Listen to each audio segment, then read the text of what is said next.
Gràcies. Benvinguts els que hagueu arribat i els altres gràcies per seguir aquí. Seguim doncs amb el programa del dia, l'última conferència i la cloenda del Congrés Pensant l'Emancipació Avui, el tret de sortida de la publicació Catarsi Magazine. Hem volgut fer la cloenda titulant Marx, un mort molt viu, a 200 anys del seu naixement i 150 de la publicació del Capital, precisament per retre el necessari homenatge, la revisió, relectura, actualització, la difusió del seu pensament cabdal per la transformació social en el nostre ideari. El 200 aniversari del naixement de l'impulsor junt amb Engels del socialisme científic, volem pensar l'actualitat del seu pensament, commemorant alhora la seva obra cabdal, El Capital. Veient que l'explotació del treball assalariat segueix més vigent que mai, l'opressió patriarcal segueix en ofensiva, la subjugació dels pobles continua i la destrucció de la natura sembla imparable, pensar en Marx per subvertir l'ordre actual de les coses es presenta com un imperatiu. Per parlar-ne, sabeu que vam convidar Néstor Cohen i Clara Ramas i que moderarà el debat Arantxa Tirado. Malauradament, Néstor Cohen no ha pogut assistir presencialment.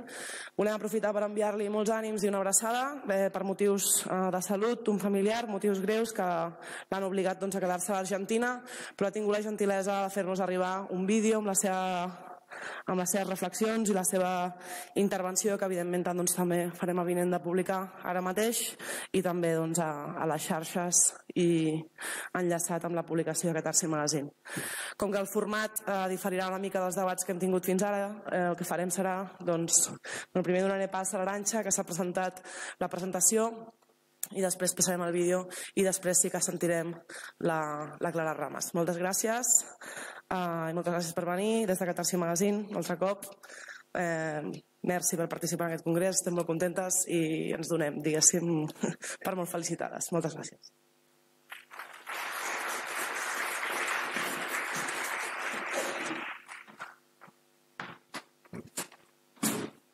Bona tarda a totes i a tots. Moltes gràcies a les companyes i companys de Catarsi per haver-me convidat a compartir i estar aquesta cloenda que crec que tanca amb el millor tema que es podria haver triat.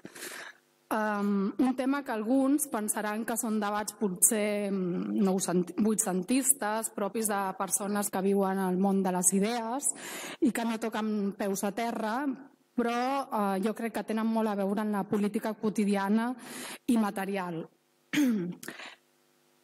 Parlarem de per què no es pot entendre el món i molt menys el capitalisme sense el pensament d'aquest filòsof i revolucionari alemany que molts s'han volgut enterrar, ridiculitzar o infravalorar, però que crisi darrere crisi sembla tornar a posar-se de moda, entre cometes, parlo pels intel·lectuals de l'establishment, i venir a dir-nos, burlant-se, que a nosaltres això ja us ho vaig dir.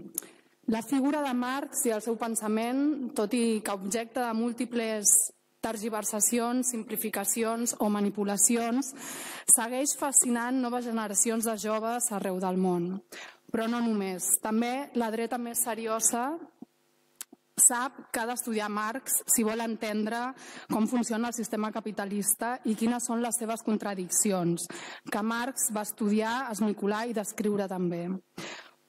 Ho necessitem per tal de superar-les i seguir perpetuant, ho necessiten ells per tal de superar aquestes contradiccions i seguir perpetuant ad infinitum un sistema que molts i moltes volem transcendir per construir un altre món veritablement just i democràtic. Doncs bé, per parlar d'aquest mort molt viu, o potser, com diria la Clara, un Marx que encara no ha acabat de néixer, comptem aquesta tarda amb dos convidats de luxe, que són la Clara Ramas i el Néstor Cohen. Us faré una breu presentació del Néstor Cohen i després posarem el vídeo, com ha comentat la Núria. El Néstor Cohen, com potser sabeu molts de vosaltres, és un dels principals referents vius del marxisme d'Amèrica Llatina i el Carib, i gosaria dir que també del marxisme a escala mundial. És doctor en Ciències Socials per la Universitat de Buenos Aires, on treballa com a investigador dins l'Instituto de Estudios sobre América Latina y el Caribe, IEALC, i forma part també de la càtedra Ernesto Che Guevara, que té la seva expressió editorial editorial, a Ediciones Amauta Insurgente y també al CIPEC, que és el Centro de Investigación de Pensamiento Crítico. A través d'aquests projectes i de la seva tasca com a investigador i militant, el Néstor ha fet una feina inestimable en la recuperació i difusió del pensament marcià, no només cap als sectors il·lustrats, sinó també cap a la formació política de base. Els seus vídeos difonent les idees de Marx a través del Brancaleone Films en són una mostra. A més, la seva tasca ha estat fonamental a l'hora de mostrar-nos que potser el pensament de Marx tenia més a veure amb Amèrica Llatina i la seva emancipació del que no ens havien explicat. Recentment vaig estar a Buenos Aires a un congrés que es deia Marx i la política, una trobada on el Néstor Cohen va entrar en una discussió amb un altre company cubà sobre si Marx era eurocèntric o no era eurocèntric. I, per cert, en aquell context va presentar aquest llibre, que és un llibre on es recullen alguns textos inèdits de Marx que refuten aquesta idea del Marx eurocèntric, precisament. Un llibre que, per cert, ha publicat la vicepresidència, entre d'altres, de l'Estat Plurinacional de Bolívia. El Néstor ha publicat més de 25 llibres sobre teoria social, pensament llatinoamericà i història. Alguns dels títols que s'han publicat a diversos països i amb moltes traduccions a diversos idiomes ja són clàssics del pensament marxista. Poso exemples en castellà: Marx en su tercer mundo, Nuestro Marx, de Ingenieros Alché, ensayo sobre el marxismo argentino y latinoamericano, etc. Res més, doncs deixem el vídeo del Néstor, esperem que el gaudiu i després tornarem amb la Clara. Gràcies.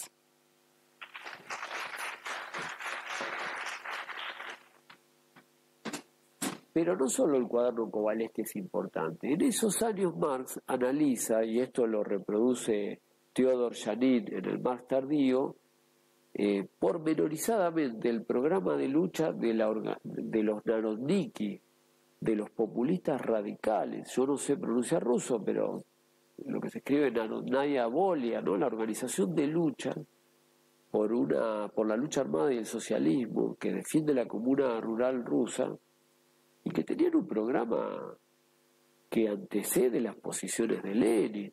Yo creo que Lenin es un gran heredero de este populismo radical, a pesar de que después entra en discusiones con ellos cuando estos populistas se corren de sus posiciones radicales iniciales, y él escribe el célebre texto ¿Quiénes son los amigos del pueblo y cómo luchan contra los socialdemócratas?, rescatando la noción de formación económico-social. Pero es Lenin, yo creo, con su noción de partido, de lucha y de combate, el heredero de este populismo radical, que Carlos Marx había analizado y tenía el programa y se escribía con ellos en la década, fines de la década de 1870. Le escribe a su hija, por ejemplo, Eleanor, le dice: ¿estás siguiendo el juicio contra esta organización revolucionaria rusa? Estos muchachos hacen mucho, aunque digan poco. No hacen alarde, no hacen alaraca, no son gente de hacerse autobombo, como se dice en el sur de América, autopropaganda, pero son muy radicales. Y Marx expresa su simpatía por la lucha insurgente, clandestina y rebelde de estos populistas radicales. Eso está en la correspondencia con sus hijas. En esos años escribe el cuaderno Kovaleski. Entonces no son juicios temerarios o desinformados de Marx, sino son juicios basados en el estudio empírico de informes etnográficos, de informes jurídicos, de bibliografía incluso religiosa, y sobre todo de los recaudadores de impuestos, que no les quedaba más remedio que ir llevando libros contables y hacer periódicamente catastros y hacer censos y describir cómo eran las relaciones sociales en estos pueblos sometidos. A diferencia de la antropología académica, que estudia al otro, a los pueblos inferiores, para dominarlos y para legitimar la expansión colonial europea, Marx se vale de estos estudios para criticar duramente al colonialismo endocéntrico, eurocéntrico y occidentalista, ¿no? Y los adjetivos que utiliza en el cuaderno Kovaleski no dejan lugar a duda. Le dice a los colonialistas que son perros. Él, que era tan medido en el lenguaje, que era tan riguroso en sus categorías, perros salvajes, bestias, animales. Usa una cantidad de improperios que confirman las descripciones que había hecho Eric Hobsbawm cuando, sin conocer el cuaderno Kowalewski, había comentado las Formen, el final del tomo 1 de los Grundrisse, donde Hobsbawm dice: Marx va hacia el pasado porque tiene un profundo odio, desprecio y rechazo de la sociedad capitalista. No va hacia el pasado en busca de un idílico buen salvaje, ¿no? En una sociedad paradisíaca, no. Va en busca del estudio del pasado para conocer mejor cómo funciona este sistema perverso a nivel mundial que es el capitalismo. Y con el cuaderno Kowalewski nos volvemos a encontrar este Marx profundamente anticolonial, donde discute los saberes coloniales, mucho antes que se pusiera de moda, insisto, por tercera vez, los estudios postcoloniales. Él, por ejemplo, rechaza la categoría de feudalismo aplicada por Maxim Maximovich Kowalewski a los pueblos de la India, a los pueblos de Argelia y a los pueblos de nuestra América. Dice: se equivoca Kowalewski cuando pretende comparar estas comunidades rurales con el feudalismo de Europa Occidental. No, si hubiera que comparar, tal vez, quizás, por ahí, las comunidades rurales de estos pueblos periféricos, habría que compararlos con la colonia irlandesa, nunca con la Alemania feudal. Se equivoca Kowalewski, no son pueblos feudales. El predominio de las relaciones sociales no es el feudalismo. Aquí Marx sienta posición frente a un debate que en América Latina tiene como mínimo medio siglo sobre los modos de producción y las formaciones económicas sociales de la época colonial. Acá, ¿qué había en América antes de la conquista europea y luego con la colonización europea? Había feudalismo, las formas de servidumbre, incluso de esclavitud, ¿estaban subordinadas al capitalismo o eran formas feudales? Bueno, Marx descentra el debate y señala que la historia tiene caminos multilineales. Por lo tanto, la concepción materialista de la historia es una concepción materialista multilineal de la historia, lo que significa que la dialéctica de Marx es una dialéctica abierta, y no por explorar el vínculo Hegel-Marx, como suelen hacer estos grandes renovadores de la teoría marxista que nos proponen las nuevas lecturas, que en realidad son bastante viejas. No, hay que revisar la concepción materialista de la historia de Marx y encontrar su mirada multilineal, que ya la habíamos encontrado en los apuntes etnológicos publicados a mediados de la década del 70 por Lawrence Crowther, los apuntes de Marx de finales de su vida, de 1879, 80, 81, compilados por Lawrence Crowther, este antropólogo estadounidense, discípulo de Wittfogel, que se separa del anticomunismo del último Wittfogel, cooptado por las instituciones académicas norteamericanas, aunque proviniera de la escuela de Frankfurt y en su época militante comunista juvenil. Este Wittfogel, que hace un tránsito del comunismo y la escuela de Frankfurt hacia el anticomunismo más macartista, tiene como alumno a Lawrence Crowther, que bebe de esas fuentes, pero deja de lado afortunadamente su anticomunismo y su macartismo, y empieza a reflexionar sobre el modo de producción asiático, y explícitamente en la introducción a los apuntes etnológicos señala que Marx tiene una concepción multilineal de la historia, ajena completamente al evolucionismo decimonónico, a la apología occidentalista de la modernidad europea, que habitualmente se le atribuye con mucha ignorancia. Insisto, desde Marshall Berman, el crítico cultural neoyorquino, hasta el antropólogo Marvin Harris, en su Historia de la Teoría Antropológica, que tiene un capítulo entero diciendo de manera absolutamente ignorante, y se sigue estudiando en las carreras de antropología, que Marx tuvo un desprecio feroz por los pueblos primitivos, lo llama así, Marx y su desconocimiento de los pueblos primitivos, Marx y su falta de interés por los pueblos primitivos, y caracteriza sin ningún tipo de vergüenza ni decoro como un chapucero, como un improvisado, como un autor completamente desinformado a Marx y que carece de interés por los pueblos primitivos. Ni los llama primitivos Marx, jamás, ni además carece de interés. Estos materiales demuestran que esa mirada prejuiciosa de la academia y las carreras de antropología no tiene nada que ver con el Marx real, ni tiene que ver con esa apología de la modernidad, desde Marshall Bergman hasta Habermas. No, Marx es un crítico de esa modernidad sin ser posmoderno, porque rescata en la dialéctica abierta de su método elementos potencialmente emancipadores en la modernidad, pero para trascenderla,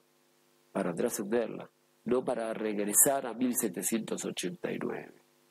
Esto ya lo había planteado en la cuestión judía, cuando se mata de risa frente a Bruno Bauer y le dice: tu reivindicación del pueblo judío se queda en el estrecho límite de 1789. Pedís la igualdad de la ley para el pueblo judío que está oprimido en la Prusia reaccionaria. Nuestro proyecto no es la mera emancipación política, es decir, la revolución burguesa, es decir, la igualdad ante la ley, es decir, el Estado de Derecho. No, nuestro proyecto es la emancipación humana, es decir, la revolución socialista, es decir, un tipo de sistema social que trasciende la revolución burguesa, que no solo trasciende el mercado, sino también sus instituciones políticas. Entonces, pretender reflotar a un Marx republicano, liberal, apologista de la modernidad, es ir atrás ya no del cuaderno Kowalewski, ir atrás no solo de los Grundrisse, es ir atrás de la cuestión judía. Y al final de su vida, 2 años después de estudiar el cuaderno Kowalewski y realizar esta crítica demoledora del colonialismo occidental, intercambia, que esto sí es más conocido, aunque no figure en sus obras escogidas, correspondencia con Vera Zasulich. Y Vera Zasulich le dice: estimado maestro, sus amigos en Rusia nos plantean que para ir hacia una sociedad moderna, industrial, urbana, etcétera, tenemos que dividir la propiedad comunal de la tierra, porque aparentemente eso se deduciría de su capítulo 24 del tomo 1 del Capital, la llamada acumulación originaria. ¿Es cierto esa inferencia, esa conclusión política del Capital? ¿Es cierto? ¿Usted plantea esto, maestro? Y Carlos Marx no le envía un Twitter, no le envía un mensajito de Facebook, no le envía un mensaje rápido, impensado de WhatsApp. No, elabora 3 veces largos y extensos borradores de la carta a Vera Zasulich, que es posterior a su estudio del cuaderno Kowalewski, que es posterior a su correspondencia con las hijas, apoyando a los Narodniki que habían atentado contra el jefe de policía, Trepo, por haber azotado a un preso que se negaba a sacarse el sombrero en señal de servidumbre hacia las autoridades del zar. Después del cuaderno Kowalewski, después de haber escrito la crítica a la filosofía universal de la historia, que está presente en su carta al periódico Anales de la Patria de 1877, después de esa correspondencia con las hijas, se pone a analizar el problema de Vera Zasulich. Por lo tanto, el problema de Vera Zasulich no es un problema sacado de la manga, no es una mosca blanca en la concepción materialista de la historia. Es el punto de llegada, junto con el cuaderno Kowalewski, de una reflexión que comienza en la década de 50, es decir, 30 años antes, 25, 30 años, o sea, casi 3 décadas antes. ¿Por qué Toni Negri nos presenta el Imperio, un Marx apologista de la globalización, modernizante, eurocéntrico, en el caso europeo y norteamericano con Michael Hardy y Toni Negri? ¿Por qué Juan José Sebrelli en El asedio a la modernidad, libro publicado en Argentina en 1992, nos presenta un Marx apologista ingenuo del colonialismo? ¿Por qué José Pablo Feynman, filósofo mediático de la Argentina, nos presenta un Marx pensador del Imperio Británico, así lo llama, en su libro Filosofía y Nación? ¿Por qué Arturo Chabolia, profesor de la Universidad de Guadalajara, en su libro La imagen de América en el marxismo, nos muestra un Marx absolutamente despectivo con los pueblos del tercer mundo? ¿Por qué? ¿Por qué siguen insistiendo con esto? Creo que tiene que ver o con el desconocimiento o con el prejuicio político, porque el estudio de Marx nos demuestra que sentó la base de un pensamiento anticolonial y fuertemente crítico de la expansión occidentalista hacia el resto del mundo y a la llamada visión del hombre blanco defendida por el socialista colonialista de Holanda Van Kool en el Congreso de la Segunda Internacional de 1907, donde planteó que en un futuro socialista deberíamos mantener las colonias. Y perdió en ese Congreso de 1907 por 55 a 45%, es decir, que casi la mitad de la Segunda Internacional, es decir, la socialdemocracia, a nivel internacional, era partidario del colonialismo. Fíjense hasta qué punto había penetrado al interior del socialismo mundial esa posición etnocéntrica, eurocéntrica, modernizante, ¿no? En la Segunda Internacional, que era la que estaba Plejano, estaba Kautsky, no hablemos de otros pensadores de izquierda que luego rompen y fundan la Internacional Comunista, ¿no? Pero en la época de Kautsky y de Plejano, los grandes teóricos, supuestos herederos de Engels, se defendía una mirada colonialista todavía. No ganaron los colonialistas, pero casi 45% a 55%. Entonces, al final de su vida, después de pasar por los Grundrisse, después de elaborar la noción de modo de producción asiático y explorarla, después de analizar la cuestión nacional irlandesa y la cuestión nacional polaca, después de analizar la guerra civil en Estados Unidos, después de escribir y corregir la redacción francesa del Capital, después de escribirle al periódico Anales de la Patria, después de escribir, de analizar y escribir todo un cuaderno de comentarios críticos a Kowalewski, y después de la correspondencia con Vera Zasulich, que presupone el anotar puntualmente el programa de la organización La Voluntad del Pueblo, Marx viaja a Argelia. Sí, Argelia. No aparece en la biografía de Riazano, no aparece en la biografía de Merrick, no aparece en la biografía de David McLellan, no aparece en las principales biografías, tampoco la de Francis Wynne, ¿no? Y cuando aparece muy colateralmente. Viaja a Argelia, vive 3 meses en Argelia, supuestamente por recomendaciones médicas, ya se había muerto su compañera Jenny, pero su yerno Paul Lafargue, señala, sintetiza esa correspondencia que Marx entabla con sus hijas describiendo el mundo musulmán.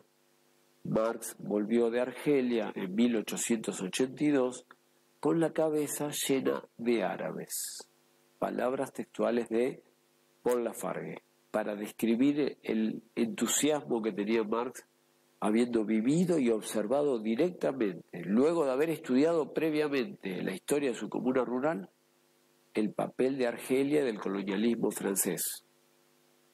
Este es el Marx real, no el que nos pintaron, ni las obras escogidas soviéticas, chinas, alemanas, francesas, ni la vulgata de los manuales soviéticos, ni la vulgata eurocomunista de ese marxismo pseudo refinado que termina invitándonos a participar de los sistemas capitalistas como una izquierda potable, como una izquierda bien educada y con buenos modales. No, el Marx real es un Marx revolucionario, es un Marx anticolonialista, es un Marx antiimperialista. ¿Sí? La correspondencia de Argelia, él plantea, el pueblo musulmán de Argelia no respeta autoridad, y Marx le parece fabuloso. No respetan la autoridad. Y además agrega, pero además de no respetar la autoridad y de ser muy elegantes, bueno, una serie de observaciones completamente despojadas de etnocentrismo y de occidentalismo, porque hasta admira sus vestimentas, no es la mirada de un turista frente a lo exótico, es la mirada de un científico social que había estudiado largamente a estos pueblos. Además de todo eso dice, si no construyen un movimiento revolucionario, esa rebeldía frente a la autoridad se va a ir al demonio. Esto lo rescata Raya Dunayevskaya en un libro sobre Rosa Luxemburgo y la filosofía de la liberación femenina, donde plantea que los apuntes etnológicos de Marx, Raya no había conocido todavía el cuaderno Kowalewski. Solamente los que publicó Lorenz Kräder, Raya Dunayevskaya.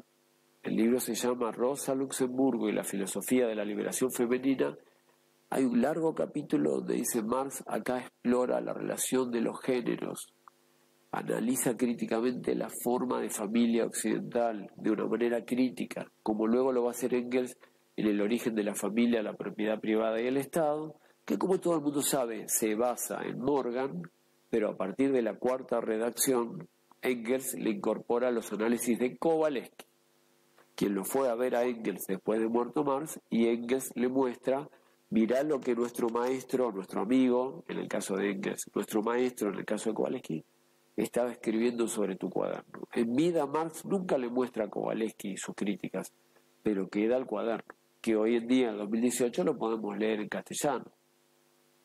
En síntesis, frente al vacío posmoderno, frente a esta orfandad que se siente en la sensibilidad cultural de nuestra época, del capitalismo tardío, donde hay un desencantamiento del mundo y hay ansias, sed de totalidades, de grandes, cosmovisiones que le otorguen sentido a nuestra vida, porque es muy mediocre. Voy a utilizar un pensador poco conocido en Europa, José Ingenieros, que escribió El hombre mediocre, un libro formidable que sirvió de base para un sector importante de la juventud latinoamericana. Todos los asaltantes al cuartel Moncada se sabían prácticamente de memoria El hombre mediocre. Desde Fidel hasta toda la generación del 26 de julio, que inicia la insurgencia en este continente, junto con los hermanos de Colombia, se sabían de memoria El hombre mediocre. Y en El hombre mediocre se plantea que cuando no hay ideales, cuando no hay una concepción del mundo y de la vida que le otorgue sentido a nuestra cotidianeidad, hay un vacío muy mediocre. Bueno, la humanidad se está rebelando contra eso. Y creemos que si la izquierda anticapitalista y antiimperialista y anticolonial y antipatriarcal y ecológica no logra disputar ese vacío posmoderno, ese vacío existencial de nuestra época, que ha logrado mercantilizar el conjunto de nuestra vida, ¿no?, que ha logrado transformarnos en personas mediocres, si no logramos disputar esa cotidianeidad, la extrema derecha va a llenar el vacío, acompañada de las iglesias evangélicas y de las corrientes más reaccionarias en el plano de la cultura de hoy en día. Entonces, ese vacío existencial que nos dejó el posmodernismo no genera libertad, no genera respeto a las diferencias, lo que genera es fascismo, lo que genera es contrainsurgencia, lo que genera es Bolsonaro, Le Pen, el discurso xenofóbico y misógino del presidente de Estados Unidos, muros contra los demás pueblos, separación de las madres y sus hijos en ese muro perverso que Estados Unidos construye contra el pueblo mexicano y los pueblos de América Latina que quieren migrar, muros como los que hay en Palestina. Entonces, frente al vacío posmoderno, la izquierda revolucionaria anticapitalista tiene que tomar la batuta, vamos a usar una metáfora musical, tiene que tomar partido. Y hay que dar una batalla por esa hegemonía que se construye, como señalaba Raymond Williams, cotidianamente, día a día. Hay que dar una batalla por una nueva cultura. El marxismo es la mejor concepción del mundo porque permite integrar todas las demás rebeldías. Tiene la capacidad de integrar todos los discursos rebeldes y a todos los movimientos sociales les permite converger en una gran articulación anticapitalista, mientras que los demás discursos rebeldes suelen girar en un microclima, en un gueto, en un juego de lenguaje intraducible para los demás. En cambio, el marxismo, como señaló Ellen Basin Good, entre otras compañeras, es la concepción del mundo que permite articular todos esos juegos de lenguaje, todas esas rebeldías, que no son solo discursos, que son movimientos sociales. Esa es la salida que nosotros proponemos para todos los movimientos rebeldes. Recuperar a un Marx desconocido, anticapitalista, anticolonialista, el cual recibe, no rechaza, recibe y le damos la bienvenida a todos los discursos postcoloniales. Bienvenidos a nuestra familia. No descubren nada. Cuando pretende rechazar el marxismo en su conjunto como un relato apologista de la modernidad occidental, se equivocan gravemente. Se derivan y se desbarrancan hacia el fundamentalismo.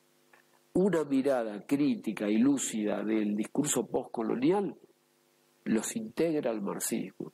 Por eso le damos la bienvenida al discurso postcolonial, pero siempre y cuando se articule una perspectiva anticapitalista, no para legitimar guetos fundamentalistas aislados. Esa es nuestra propuesta y ojalá genere diálogo, genere debate y nos permita articular nuestras múltiples rebeldías. Creo que Marx tiene mucho para decirnos en sus 200 años de nacimiento. Hay un Marx desconocido.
Ara sí.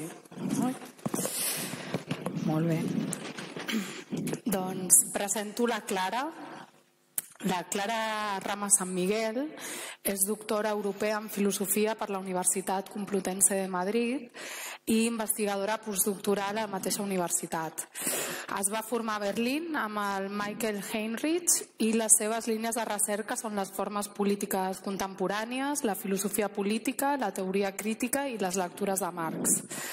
És autora d'un llibre que va sortir ara fa poc, a l'abril d'aquest any, que es diu Fetiche y mistificación capitalistas, la crítica de la economía política de Marx, que em sembla que està aquí a la venda per si algú està interessat, que ha estat publicat per l'editorial Segle XXI d'Espanya. És un llibre que està tenint cert ressò als debats sobre el marxisme que hi ha ara mateix a l'Estat i està prologat per Heinrich i té un epíleg del Carlos Fernández Líria. La Clara ha dedicat la seva vida acadèmica a investigar l'obra de Marx des d'un vessant filosòfic, tractant de connectar-lo amb la tradició filosòfica alemanya, ha escrit articles i participat en congressos i obres col·lectives sobre el pensament de Marx, però també d'autors com Heidegger, Junger, Schmitt, Hegel, Zizek, no sé com es pronuncia, ho sento, o Gramsci. Ha traduït també a Schmidt i a Michael Heinrich al castellà. També és membre del Consell Editorial de la publicació Contexto, on té una tribuna anomenada Raíces y Alas, i també col·labora amb El Viejo Topo, Foro Abierto, El Crític o Cuarto Poder. I estic molt contenta de tenir una representant femenina en el pensament marxista aquí a l'Estat, al costat, i li dono la paraula perquè ella expliqui el que vol dir aquesta tarda. Muy bien, muchas gracias. Bueno, muchas gracias por la presentación a Arantxa y a la organización del Congreso por invitarme, que no sé, me da mucha alegría, ¿no? Llegar y ver tanta gente en un congreso y en una revista que acaba de nacer, ¿no? Y que se va a ocupar del pensamiento crítico, siempre es una alegría.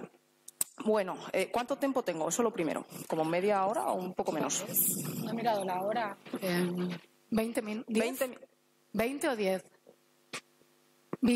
20, vale, bien. Pues me intentaré, si no tú me cortas. Vale.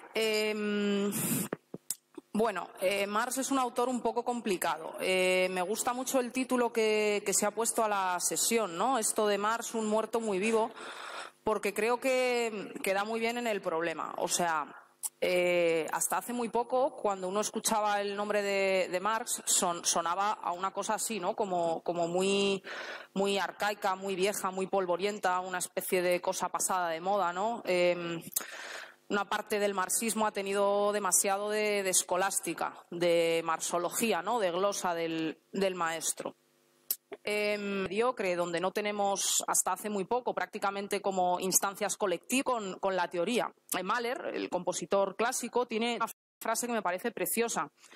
Él dice que la tradición es la transmisión del fuego, no la adoración de las cenizas. Creo que es esto, ¿no? Cuando tratamos con un autor académico, como puede ser Hegel, como puede ser Marx, no se trata de adorar las cenizas del maestro, sino de mantener ese fuego de la práctica o del movimiento político, revolucionario y crítico que ellos encarnaban, ¿no?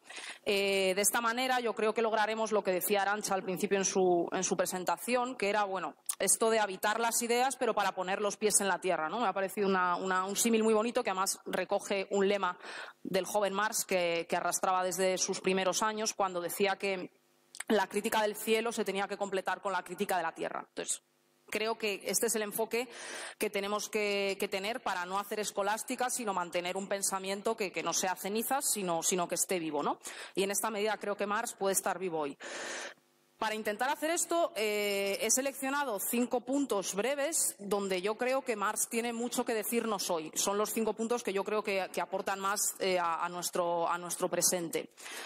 Los 3 primeros son más, digamos, de diagnóstico de la actualidad, o sea, cómo Marx nos ayuda a entender lo que nos pasa en el mundo actual, y los 2 siguientes son más de intentar pensar cómo se puede intervenir en ese contexto. Como tenemos poco tiempo, los 3 primeros voy a ir un poco más rápido, porque además son cosas que, bueno, he contado ya más veces, están en mis artículos y tal, y me voy a centrar en los 2 últimos, que además son como los más específicamente políticos y prácticos, y yo creo que os puede parecer interesante. Entonces, 5 puntos. ¿Qué nos dice Marx sobre el mundo en el que estamos, sobre la sociedad capitalista? Lo primero, el modo de producción capitalista, la sociedad moderna, es una sociedad atomizada, que se sustenta sobre el individuo como átomo social. La función principal de la teoría del valor de Marx, de la teoría económica de Marx, en su obra teórica, no es, como se ha dicho a veces, hacer un cálculo de los precios, no es encontrar simplemente una ley económica frente a la cual habría, no sé, pues leyes políticas, sociales, no. La pregunta principal de Marx en su obra teórica es preguntar cómo se constituye lo social, cómo se constituye el lazo social bajo unas determinadas condiciones históricas, que en este caso son las del capitalismo. Y la respuesta que él da, a nivel, digamos, ¿no?, de estructura social, es que el vínculo social en el capitalismo se establece mediante el intercambio de mercancías, es decir, mediante la existencia de un mercado. Toda relación social de los seres humanos en el capitalismo, de un modo u otro, está mediado o atravesado por el intercambio o por la existencia de un mercado. Marx explica cómo la existencia del individuo totalmente aislado, que solamente se pone en contacto con otros individuos mediante el intercambio, eso es un producto histórico, además muy tardío en la historia de la humanidad. No ha existido nunca antes del siglo XVIII. O sea, el Robinson Crusoe que está solo en su isla, ¿no?, como les gusta decir a los economistas burgueses, es un producto histórico. No está fuera de la sociedad, no es algo natural. Existe por un proceso determinado, además de expropiación, de colonización. Bueno, luego diremos algo sobre esto, ¿no? En cualquier caso, el resultado es que con lo que nos vemos, como decía, es con individuos que no tienen relación entre sí, que todo su ser común, su mundo colectivo, ha quedado reducido a ser meros intercambiadores de mercancías. Por este proceso, Marx dice que hay un doble resultado de esto, una fórmula que utiliza en El Capital y en los textos de estos años. Él dice que, por un lado, las personas se cosifican y las cosas las personas se cosifican, las cosas se personifican. Es decir, los seres humanos se convierten en objetos, solo pueden tratar entre ellos en tanto que cantidades de valor o mercancías, y los objetos inertes, que no tienen vida propia si no fuera por el trabajo humano, se convierten en esa entelequia, ¿no?, que es el capital, que parece que tiene vida propia, o los mercados, sin entender que son relaciones sociales las que están animando la existencia de esos objetos que no tienen vida fuera, ¿no?, de esas vinculaciones sociales. Entonces estamos todo el rato en un mundo invertido.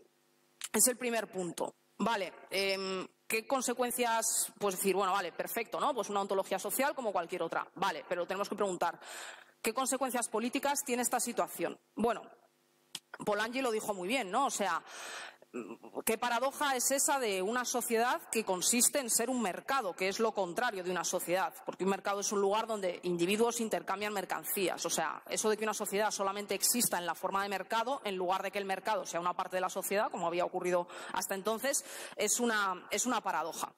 Lo que hay que entender entonces es que el capitalismo reposa sobre esta destrucción de toda instancia colectiva, que no sea el propio mercado. Esto lo cuenta Marx en muchos sitios, ¿no? Acordaros, por ejemplo, en el Manifiesto Comunista, ¿no?, cuando dice que todas las formas arcaicas, todas las formas familiares, todas las formas comunitarias se han disuelto. Cuando dice esta famosa frase de todo lo sólido se desvanece en el aire, ¿no?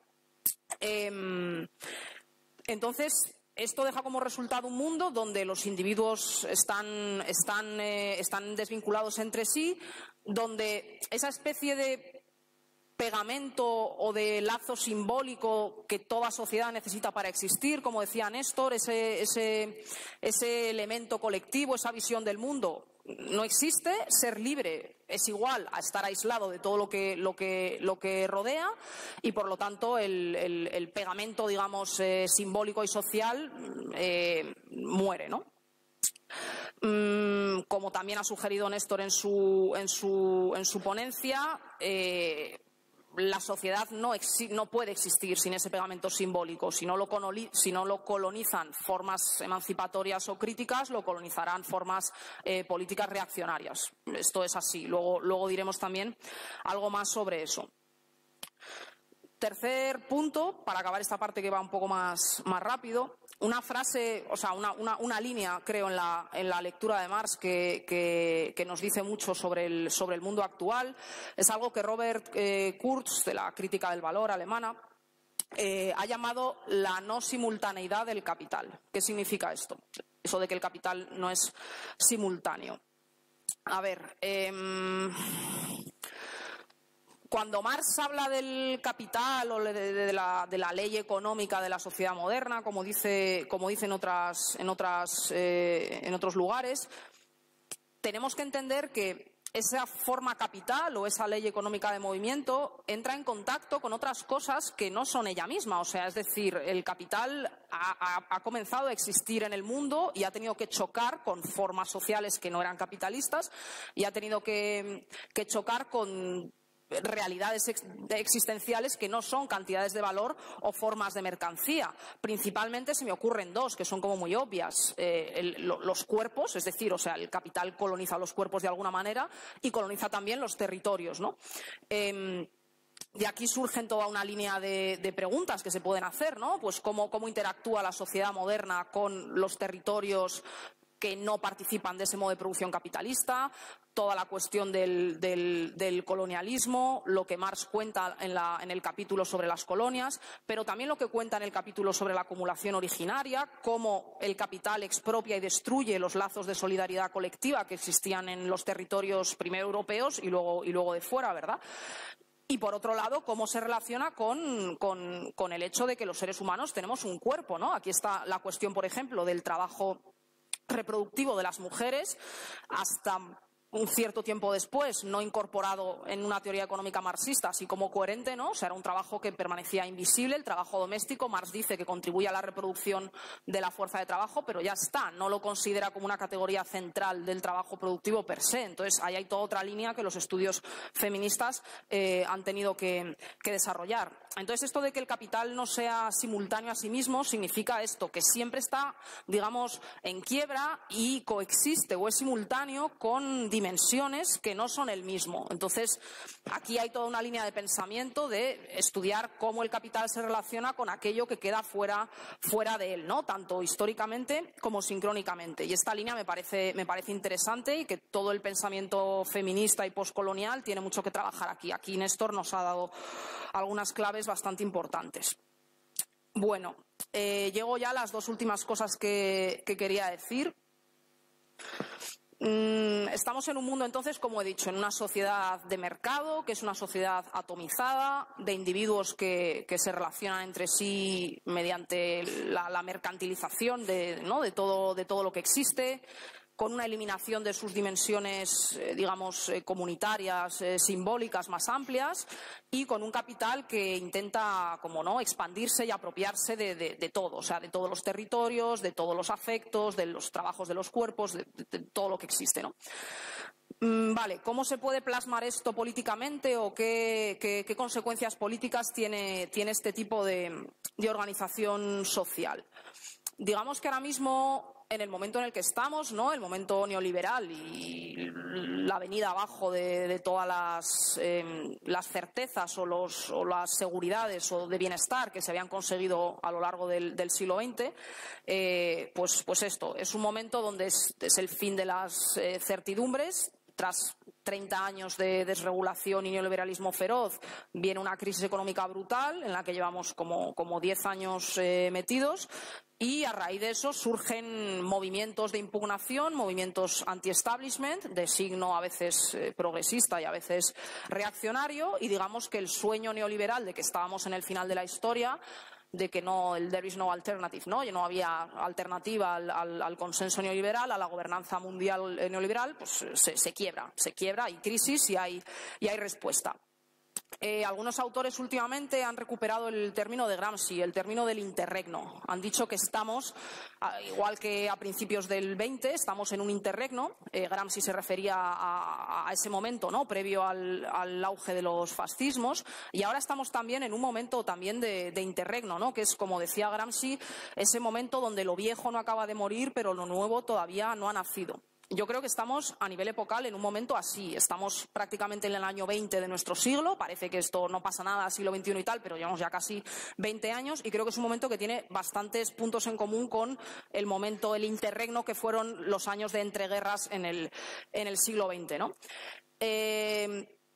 Hay un texto de Marx, que es el 18 Brumario de Luis Bonaparte, un texto del año 52, donde yo creo que nos da dos claves muy importantes para entender este momento de interregno y que tienen que ver con esto que él llama el auge de los bonapartismos, ¿no? que toma su nombre evidentemente de Napoleón Bonaparte y, bueno, Luis Bonaparte, que era el sobrino y que repitió la hazaña imperial napoleónica, pero primero como tragedia, luego como farsa, ¿no? Como dice Marx.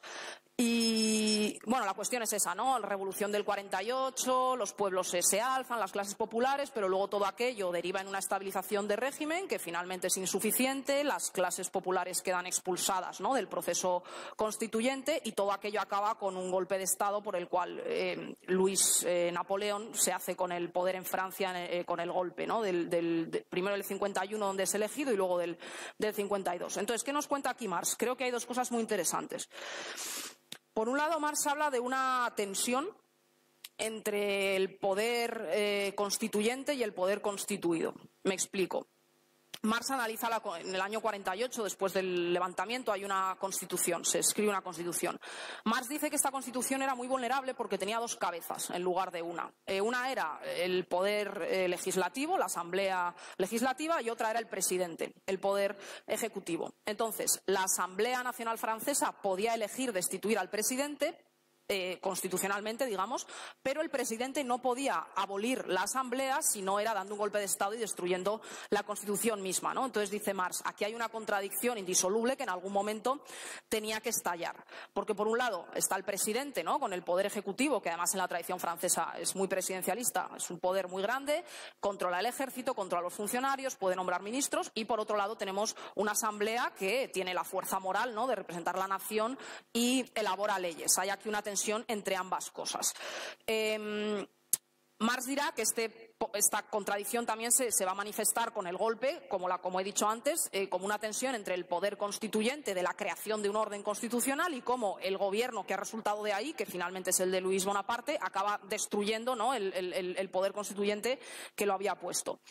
Esta tensión es lo que quería que pensáramos, y Marx lo va a entender también, y bueno, Smith y otros lo han recogido. Es una tensión que es constituyente de lo político, es decir, el poder constituyente de la mayoría o de la multitud, como han dicho otros en la línea más autonomista, es algo que nunca queda abolido, ¿no? O sea, Spinoza decía, Hobbes, mi diferencia con Hobbes es que el derecho establecido no suspende nunca el derecho natural, ¿no?, de la multitud. Yo no soy muy spinoziana, pero esta formulación está bien. O sea, hay siempre un poder popular que puede estallar, impugnar de un modo o de otro el régimen del poder constituido, su arquitectura institucional o de consenso, cuando hay procesos graves de desafección, ¿no?, crisis de régimen. En España lo hemos vivido con el 15M. No ha sido una destrucción, evidentemente, de la arquitectura del Estado, pero sí ha sido una impugnación, digamos, del consenso, ¿no?, mínimo social que se levantaba pues desde la transición hasta ahora. Entonces, aquí Marx está hablando de una institución violenta, pero nos está recordando todo el rato que esa tensión entre los acuerdos y los equilibrios constituidos siempre tienen que negociar y estar lidiando con un poder que puede reinventarse. En este caso, lo que ocurrió es que este poder, digamos, fue acaparado por Napoleón, o sea, por Luis Napoleón, en este caso, que dio el golpe, ¿no?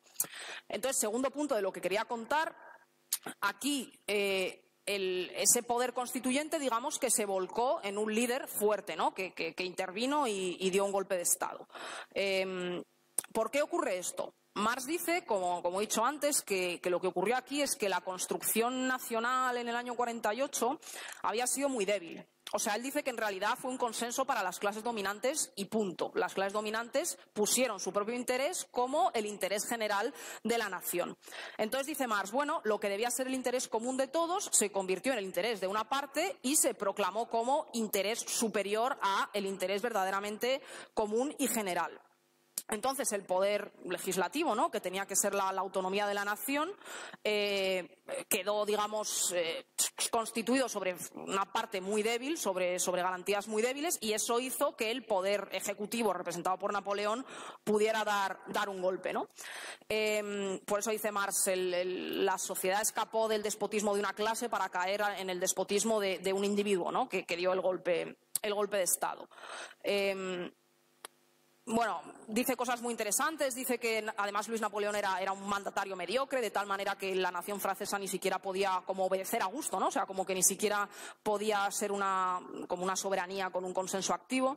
Y aquí trae una cosa importante que luego creo que podemos discutir en el debate, y es que dice que esto en el fondo a la revolución le vino bien. Y viene el párrafo este tan conocido de Marx donde dice, bueno, la revolución va muy lenta, entonces lo primero que hizo es completar un poder legislativo bien constituido, luego concentró todo el poder ejecutivo en las manos de un individuo, dice, y a continuación de eso lo que ocurrirá es que una revolución europea destituirá este poder concentrado, y aquí dice la famosa frase, bien azozado viejo topo. Como no, la revolución ha ido ahí ozando y finalmente caerá el soberano. Claro, aquí podemos preguntar, hoy en día el soberano no está encarnado en un rey al que se le pueda cortar la cabeza, ¿no? Entonces, ¿qué hacer?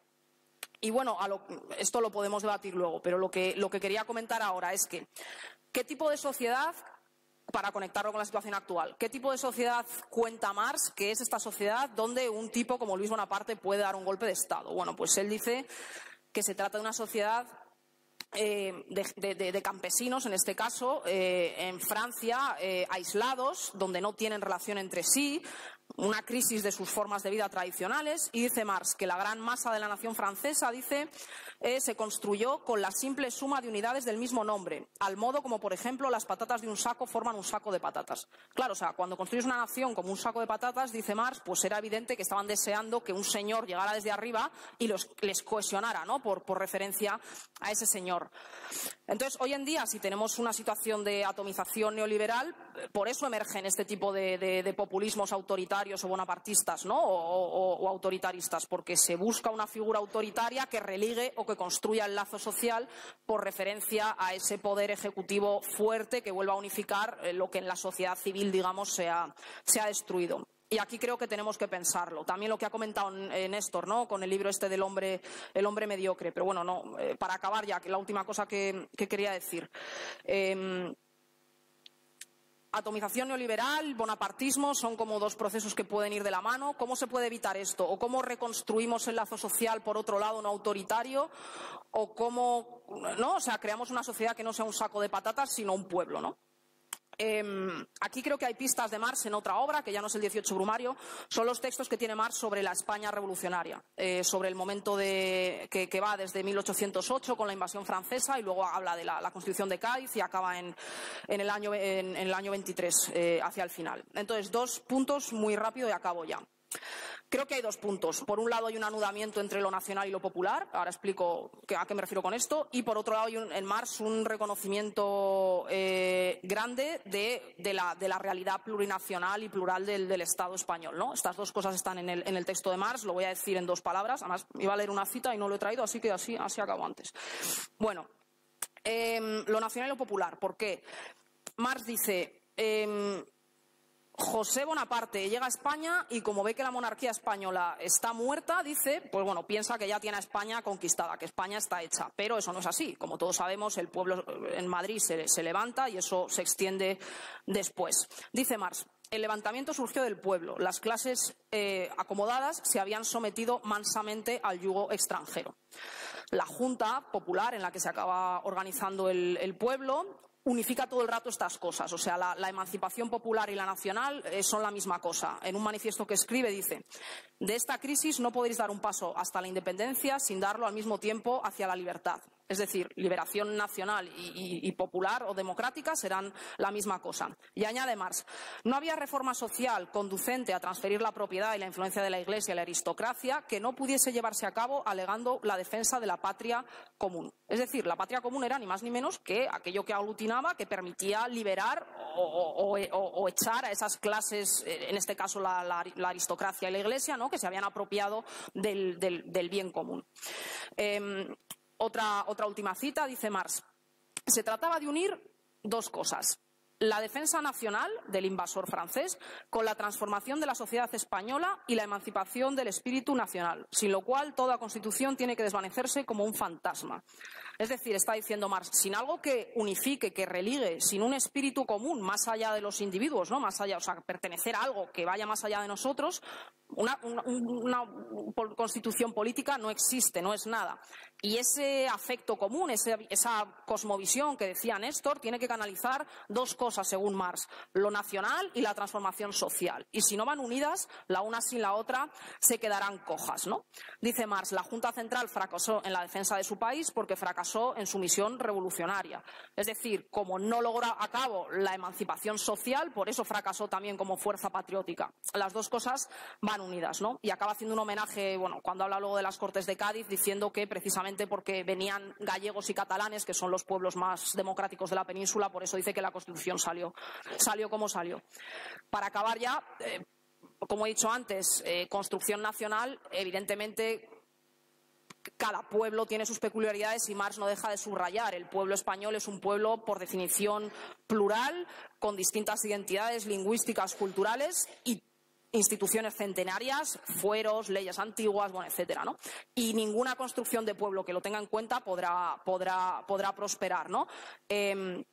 Marx cuenta como, de hecho, esto fue una ventaja en la guerra de guerrillas, porque no había una organización militar centralizada, no había una organización estatal, digamos, fuerte.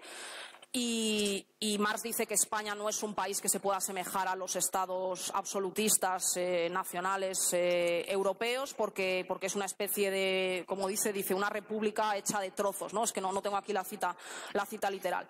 Pero viene a decir que esto es algo intrínseco, ¿no? Y que cualquier construcción política que no tenga en cuenta esta pluralidad española no podrá prosperar. Y bueno, creo que eso huelga decir que me parece que está también de bastante autoridad. Y nada, lo dejo aquí, que igual me pasa un pelín.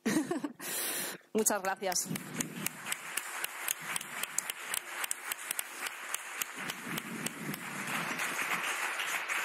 Doncs bé, em sembla que tenim una mica d'estona per fer debat. Si teniu qualsevol pregunta, comentari.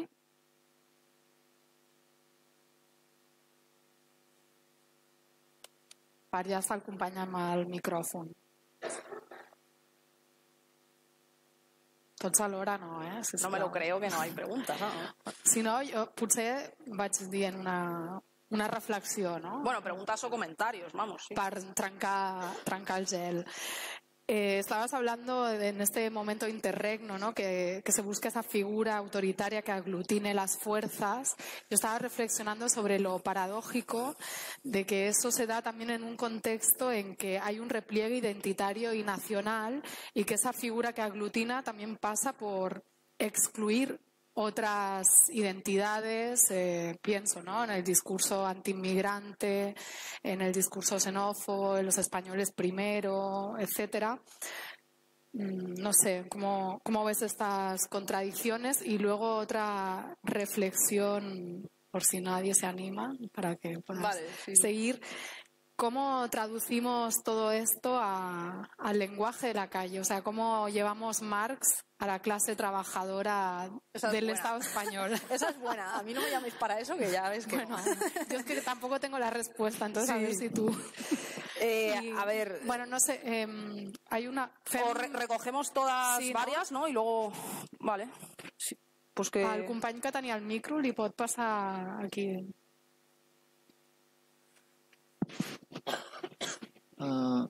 Bueno, la pregunta iría más en la dirección de qué papel en la sociedad capitalista. ¿Perdona? ¿Qué va? La pregunta va dirigida a qué papel. ¿Se oye? Sí, ahora sí. ¿Qué papel el individuo en la sociedad capitalista, donde estamos aislados entre nosotros o no hay lazos? ¿Qué papel, qué capacidad de reacción y de acción tenemos para salir de esto, o estamos determinados a ser así, o qué podemos hacer? Vale. Muy bien. ¿Hay más? Por ahí hay otro. Sí, luego se van animando. Al principio dices, ya me lo sé yo esto también, ¿eh?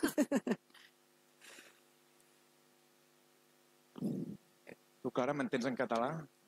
Creo que sí. Si no te entiendo, te pregunto. No, és una pregunta o comentari, però la veritat, amb el que explicava Marx sobre el component nacional popular de la revolució del 1808, tot el que ha sigut la història de l'estat espanyol i de les nacions que el composen i tot, i el moment actual, jo crec que molts de nosaltres el que veiem és que la revolució que ha de viure, aquesta revolució constituent, té el caràcter nacional popular basat en les nacions sense estat a l'estat espanyol, no? Crec que tu ho apuntaves en el tema de la plurinacionalitat, però jo, des de l'independentisme aquí es porta més enllà i es diu que directament l'única revolució que pot haver-hi és basada en aquestes ruptures de les nacions. I afegir una anècdota que a mi m'ha quedat d'una reunió precisament que vam tenir amb en Puigdemont ara fa una mica més d'un any, quan la crisi aquesta de que si es proclamava o no es proclamava la independència, i en Puigdemont se sentia molt sol, no? Aquestes coses que després hem anat sabent, que no ens reconeix Europa, no sé què, i una cosa que va dir m'ha quedat, no? Diu, és que les elits europees ja han vist que el problema no és que Catalunya darrere seu vinguin altres nacions sense estat, diu, perquè això els hi preocupa poc, no? Alsàcia els hi preocupa poc, ho tenen bastant controlat. Bretanya els hi preocupa poc. No sé què. El que hem vist és el poder constituent passant per sobre del poder constituït. Diu, i això no els interessa. Diu, per això no hem tingut gaire reconeixements. Bueno, no hem tingut gaire reconeixements, tampoc van buscar, van fer molta feina, no? Però em va semblar interessant doncs, l'evolució ideològica d'algú que no ve d'haver llegit doncs, l'Espanya revolucionària de Marx, però que va captar de seguida que l'independentisme bàsicament és una força constituent contra un poder constituït. Gràcies.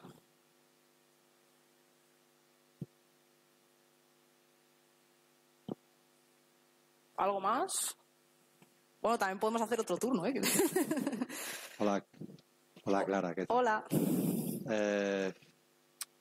A ver, para resumir, ¿consideras que la historia del marxismo es un poco un fracaso? Así directamente. Vale. Es un poco grande. He dedicado mi vida a un fracaso. No. No. Digo que si se ha podido aplicar, si se ha podido... Porque claro, sabemos que bueno, hay todo un fondo mediático a desprestigiar, etcétera, pero ¿qué alternativa hay? Bueno, no sé si me has entendido, porque sí, es te entiendo, un concepto un poco global. Pero, te entiendo. Pero al final es... Bueno, no sé si algú té... Vale. Jo, me ponéis en aprietos, eh? També les noies poden fer preguntes, que després diuen que no hi ha balanç de gènere a les intervencions. Bueno, voy respondiendo y si y si podemos escuchar a chicas siempre me alegra también. Sobre lo primero que comentaba Arantxa de estas formas de autoritarismo excluyente, ¿no? Claro, a ver, aquí está como el meollo. En un momento de incertidumbre, ¿no? Como el actual, donde las instancias institucionales que tenían que protegernos no lo hacen, una opción es culpar de eso a quien está menos favorecido en ese esquema, ¿no? A quien es una identidad minoritaria, o a quien ha llegado el último, o a quien tiene otro color de piel, o a quien tiene otra nacionalidad, etcétera. Es la opción de discriminación, ¿no? O excluyente. Claro, aquí la izquierda, o bueno, el pensamiento no progresista, crítico, como se quiera llamar, tiene una tarea difícil porque, por un lado, nosotros ha habido que hacer toda una tarea de incorporar o de reconocer que ese sujeto revolucionario clásico en realidad era muy limitado, ¿no? Y que había que abrirlo mucho más y meter identidades que no estaban reconocidas ahí. Y eso ha generado la obligación de que tengamos que admitir que el sujeto revolucionario es más plural, más abierto, más diverso de lo que habíamos podido pensar hasta ahora. No voy a decir la trampa de la diversidad porque me da mucha pereza entrar en esa polémica, pero es cierto como que históricamente, ¿no? En los últimos 20, 30 años, la izquierda postmoderna, como se llama a veces, ha tenido que hacerse cargo de estas como identidades más plurales o más múltiples, que son las primeras contra las que un punto de vista reaccionario va a tender siempre a cargar, ¿no? Contra el inmigrante o la minoría LGTB o las nacionalidades que son distintas, etcétera. Claro, entonces ¿Qué tiene que hacer aquí una fuerza emancipadora o progresista, ¿no? Me gustaba hoy en el Critic, leía un artículo de Carol Rovira que hablaba sobre este problema de cómo pensar una izquierda nacional o un pueblo, ¿no? O sea, un pueblo emancipador, desde la idea precisamente de en este caso, una nación, ¿no? Como puede ser la catalana o el pueblo catalán, como se quiera llamar. Y claro, él decía esto, es como decía nosotros, o los progresistas, tenemos al mismo tiempo que reconocer identidades que no siempre están reconocidas por el poder constituido, como han dicho por ahí, pero por otro lado también tenemos que aglutinarlas, o sea, no podemos quedarnos en una especie de dispersión generalizada, fragmentada. Entonces, como decía Néstor todo el rato, ¿cómo encontramos una cosmovisión que aglutine o que religue ese vínculo? Me ha gustado mucho lo que ha dicho de unificar los juegos del lenguaje. O sea, al final, si nos quedamos en esa dispersión de los juegos del lenguaje, de la identidad particular de las mujeres de una raza no sé qué, de una etnia no sé cuánto, o sea, eso no puede hacer al final conexiones con otros. Entonces creo como que tenemos como dos abismos, ¿no? O sea, por un lado la fragmentación total y no ser capaz de aglutinar o de crear un vínculo, una cosmovisión, y por otro lado hacer un sujeto como excluyente o que deje fuera gente que no se siente identificado con ese sujeto y abrir la vía a que un pensamiento reaccionario pueda decir, bueno, eso es porque no pertenecen a nuestra comunidad, porque no queremos homosexuales o no queremos inmigrantes, no queremos etcétera, que es la vía reaccionaria. Entonces, yo particularmente no deseo ni una vía reaccionaria que construya la comunidad de una manera estrecha, dejando a tanta gente fuera, pero tampoco quiero una vía de atomización posmoderna, neoliberal total, donde solo haya, digamos, identidades fragmentadas. Entonces, yo creo que una visión, bueno, lo que en algún artículo mío, ¿no?, he intentado plantear como patriotismo progresista o democrático, como se quiera llamar, tiene que ver con esto, con una idea fuerte de comunidad, de unión, pero que sea fuerte precisamente porque alberga muchos diferentes, ¿no? O sea, yo veo un poco que eso creo que es la clave para superar tanto esta atomización neoliberal como el cierre comunitario excluyente reaccionario. Sobre lo de cómo llevar a Marx a la calle o cómo llevar estas ideas, ¿no?, que hacemos aquí siempre en los congresos, ¿vale?, la gente que nos conocemos, que hablamos, cómo llevarlo a pie de calle. La conecto un poco porque creo que es una pregunta parecida a la que me hacían por allí cuando decían esto de este individuo aislado del neoliberalismo, ¿qué puede hacer, ¿no? O sea, ¿qué capacidad de acción tiene? Creo que es un poco la misma pregunta. Yo creo que hay que tejer lazos y formas de acción colectiva, pero a un nivel súper cotidiano, o sea, a un nivel de barrio, a un nivel de... Que además como que la izquierda siempre esto como que parece que le cuesta mucho más, ¿no? O sea, lo dice... Y más o menos tiene sus espacios de ocio, pero siempre también como muy estereotipados, ¿no? O sea, como a lo mejor tienes que ir a una casa súper concreta, ocupa, que hacen una fiesta súper específica de tal. Pero la gente por ahí fuera, pues no sé, pues juega, no sé, en una cancha de baloncesto, se va, no sé, no sé. Pero creo que es importante para la izquierda conectar con estas formas cotidianas no sé, de comunidad, ¿no?, como se quiera llamar.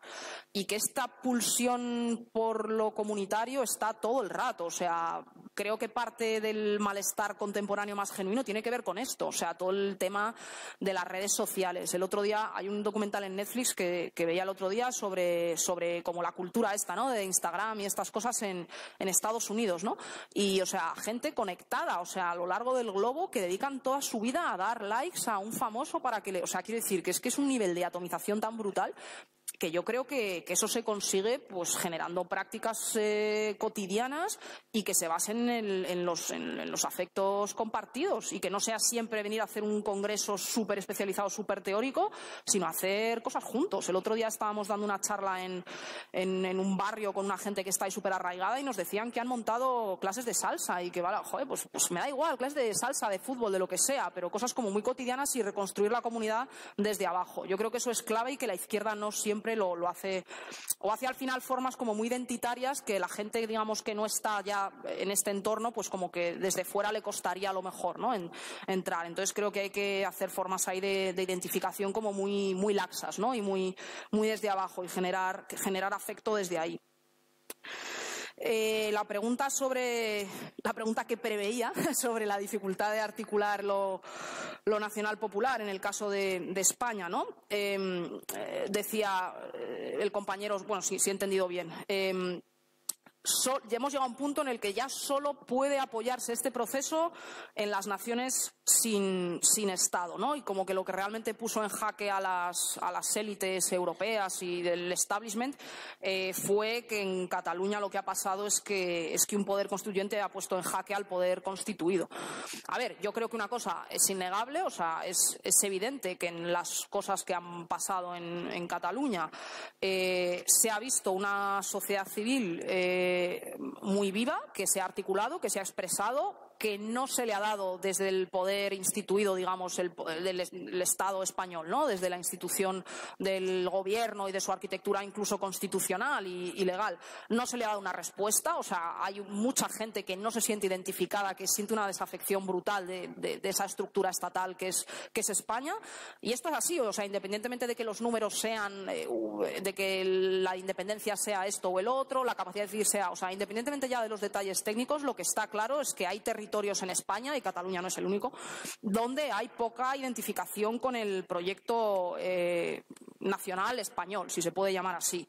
Yo esto, en la medida en que además, bueno, no sé, yo soy de Madrid, o sea, quiero decir que no pertenezco a priori a ese tipo de territorios, es una problemática con la que que estoy especialmente sensibilizada y que comprendo y empatizo y entiendo, ¿no? Y yo creo que ahí, o sea, claro, yo tiraré para casa. Yo no creo que todo esté perdido en España, ¿no? En el Estado español, porque es que si no, pues entre otras cosas, pues, no sé, yo no tendría nada que hacer. O sea, yo creo que todavía hay margen para jugar. La identidad catalana para mí, o sea, para mí no existe España. Es imposible pensar España sin la idea de la identidad de Cataluña, como puede ser de Galicia, como puede ser de Euskadi o de otros sitios. Y en esa medida, yo por lo que lucho es por crear o favorecer o poder pensar una idea de España mucho más amplia, donde los catalanes quisieran estar, ¿no? Donde el pueblo catalán quisiera estar. Para mí todavía no estamos en el punto de que una nación se ha separado tanto de su Estado que ya no puede existir. O sea, a mí me gustaría volver a anudar esa nación con el Estado español, ¿no? Esto requeriría cambios políticos grandes. Ha sido el aniversario reciente de la Constitución. Creo que, ante todo, para empezar, hace falta una reforma constitucional importante. O sea, el eje territorial no está resuelto. Y, bueno, la solución técnica jurídica habría que discutirla. Pero mi respuesta es que yo querría pensar que en el Estado que es España todavía debería haber, o deberíamos luchar porque hubiera mecanismos para que el pueblo catalán y otros formaran parte de él. O sea, y de hecho lo digo así, es que no seríamos, o sea, lo que somos si no es con vosotros, o no sé, es que yo como soy catalana lo digo así, ¿no? Pero que sin esa hermandad, ¿no?, de pueblos, yo creo que perdemos todo lo que tenemos, y yo intentaré seguir ahí proponiéndolo.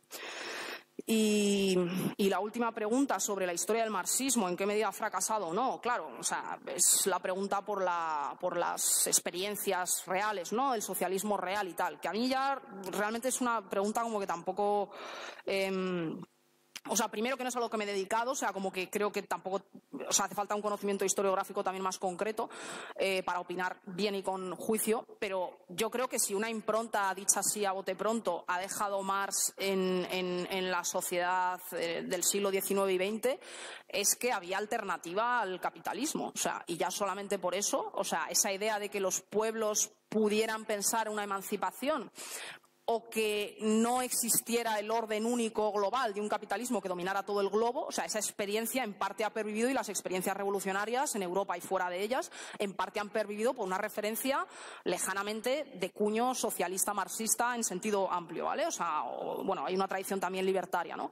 Pero digamos que esta inspiración de crítica anticapitalista, que unificará también ambas tendencias, o sea, a mí no puedo considerar que sea un fracaso, porque me parece que todas las experiencias de emancipación y de liberación que han ocurrido en el siglo XX han estado marcadas por ella, y somos herederos de Marx en la medida en que yo entiendo que seguimos manteniendo esa herencia, ¿no?, de plantar una alternativa al capitalismo. Evidentemente ya no se va a plantear, como decía al principio, ya no hay un rey al que cortar la cabeza, ya no hay un mercado, o sea, quiero decir, el mercado mundial que hay no podemos hacerle frente desde ninguna organización, ni siquiera estatal o nacional, con lo cual todo se complica, pero hay experiencias, yo creo, emancipatorias, hay construcciones alternativas, hay incluso bloques geopolíticos donde no es lo mismo, ¿no?, que haya un mundo unipolar con el imperialismo de Estados Unidos, que haya bloques que frenen o que hagan de contrapeso. O sea, que yo creo que no es todo nada. O sea, que en la medida en que se abren alternativas críticas a que no sea todo el imperio global del capitalismo, a mí la herencia de Marx me parece que sigue siendo necesaria. Y no sé, ¿alguna cosa más? Yo te quería hacer un comentario, vale, también para romper el hielo en lo que se animan. Hablabas del patriotismo progresista, pero vemos que el tema de la patria es un tema delicado y que quizás no nos vamos a poner de acuerdo. Me lo podía tiene que imaginar. ver. Yo no soy independentista, lo siento si alguien se decepciona con esta declaración, pero bueno, respeto, por supuesto, el derecho de las naciones a la autodeterminación, ¿no? Y ahí siempre voy a estar. Pero bueno, habida cuenta de que es un gran problema no resuelto en este Estado y que, así como otras identidades, ¿no? Si entendemos el tema nacional como una identidad, un sentimiento que se tienen y que nos llevan a esa atomización de la que hablaba Néstor, de la que tú has hablado también, ¿no crees que a lo mejor una solución que está claramente en Marx, un concepto claramente marxista como es la clase, podría ser la identificación con la clase, que no es solo una identidad, obviamente, es una cuestión material, porque todos pertenecemos a una clase social, hay unas relaciones sociales, unas fuerzas productivas que nos ubican en un lado o en otro, y la explotación es la cosa más transversal que hay. O sea, puede ser lesbiana, afrodescendiente, catalán, chino mandarín, etcétera, pero vas a ser explotado bajo condiciones del sistema capitalista.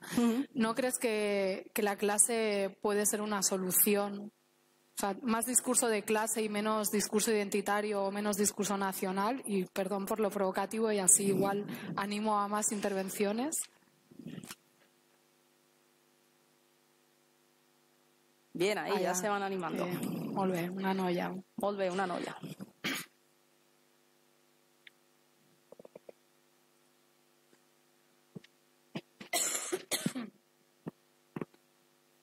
Hola. Sí? També en la línia del que deia la companya i per provocar una mica, perquè la intervenció del company abans, parlant del procés català i de com hem afrontat aquest període que ens ha tocat viure al nostre país, crec que ens hem equivocat moltes vegades triant trinxera, triant companys de viatge, no? Jo estic molt a favor del que estaves comentant, justament, de construir un relat més basat en la classe i no tant en les identitats particulars, no? I crec que en els darrers temps, tant a Catalunya com a altres territoris de l'estat espanyol, s'estan donant experiències positives al voltant d'idees republicanes.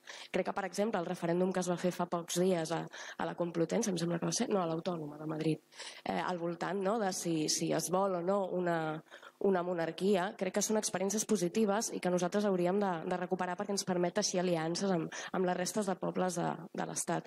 Això no vol dir que el procés català o la nostra pròpia lluita no hagi de seguir, però sí que es pot fraternitzar, compartir amb la resta de pobles, i crec que això ens fortaleix, no? Ens fa ser més fortes, ens fa tenir més perspectiva, recuperar visió de classe també a dins de casa, perquè al final crec que no podem obviar el que ha passat darrerament a Andalusia i que probablement acabi passant a les municipals i a la resta de conteses electorals que ens esperen per proper any, que és l'explosió ja sense vergonya i sense màscara de l'extrema dreta a l'estat espanyol, però també a casa nostra, no? I per tant crec que recuperar idees republicanes, valors republicans fonamentals que ens permeten construir la idea de república catalana amb tota la solidesa i tota la independència que cal i que vulguem com a poble, però que permet teixir aquestes aliances que crec que són absolutament indispensables amb la resta de pobles de l'Estat. I crec que per aquí potser podem trobar aquests vincles amb la gent de Madrid, amb la gent de Galícia, amb la gent d'Euskadi i d'on calgui. I només com a punt, sí que tenim un rei, i ja sé que això de tallar caps no està molt de moda, però crec que atacar la figura del rei Borbó sí que és una cosa que ens uneix als pobles oprimits de l'Estat. Bueno, a ver si he entendido bien esto último, porque... Un segundo, que hay por aquí un... Jo volia parlar sobre... Bueno, no sé, sí, m'aixeco igual que ella, que així em veieu tots. Jo personalment, i bueno, crec que molta gent... ¿Me entiendes en catalán o...? Bueno, sí. Venga, va, te digo en castellano. Yo personalmente, y estoy observando que hay un proceso en nuestra sociedad en general, que es que, mira, voy a ponerte un ejemplo. Yo conozco un chico, es amigo mío, nació en Venezuela, es ocupa, va tirando y tal, y es un perfil Ciudadanos Vox, sea, insultando a Colau todo el rato. Bueno, con esto ya te lo he dicho todo, ¿vale? Y estoy viendo, estamos viendo en este proceso en el que vivimos ahora mismo, en el que la gente no es que no sea consciente de la clase, sino que un señor o una señora que está ganando 900 euros defiende, o quizás va a votar a Manuel Valls, o van a votar a partidos que no defienden su clase y hablan como si fueran la alta burguesía. Es que hemos eliminado digamos, como han dicho como habéis dicho aquí, la compañera o la otra compañera, el concepto de clase. O sea, es que la gente piensa que ya se ha eliminado esto de nuestro día a día, nuestro discurso. Gracias. Si no le tengo que dar el micro a nadie. Voy a devolver la pelota provocativa y de paso le preguntaré a la moderadora, que es algo que es poco ortodoxo, pero ya nos gusta, ¿no? Moderadora, ¿eh? Bueno, sí descanso, bien. No, en primer lugar, hemos hablado de la cuestión del poder constituido y el poder constituyente, ¿no? Y de cómo este segundo estaba pasando por encima en la cuestión catalana y que esto es lo que podía dar miedo. Y luego has comentado, ¿no?, la idea de un posible Estado plurinacional o de un proyecto compartido, etcétera. Una de mis preguntas es, a día de hoy, ¿hay condiciones que hagan pensar que a corto o medio plazo va a haber en España, en su conjunto, la posibilidad de un poder constituyente que pase por encima del constituido? Lo digo porque a mi juicio no se dan estas condiciones, lo que implica, ¿no?, que bajando a la realidad pues plantee sus problemas, lo que no quiere decir que cuando una cosa sea difícil no se tenga que hacer, pero bueno. Y por otro lado, y conectado con esto, cuando hablamos del derecho a la autodeterminación, sobre todo cuando se oye hablar desde Madrid del derecho a la autodeterminación y de su respeto, que es algo que es de agradecer, sobre todo tal y como está el patio, siempre se queda en un terreno muy abstracto, muy teórico, muy retórico y poco concreto, porque a la hora de ejercer, cuando toca ejercer el derecho a la autodeterminación o cuando alguien reclama el ejercicio del derecho a la autodeterminación, volvemos un poco a la casilla de salida de, pero hagamos un proyecto entre todos, que quepamos todos, y me da una sensación de que entramos como un poco en un bucle. Sí. Ya, ¿no?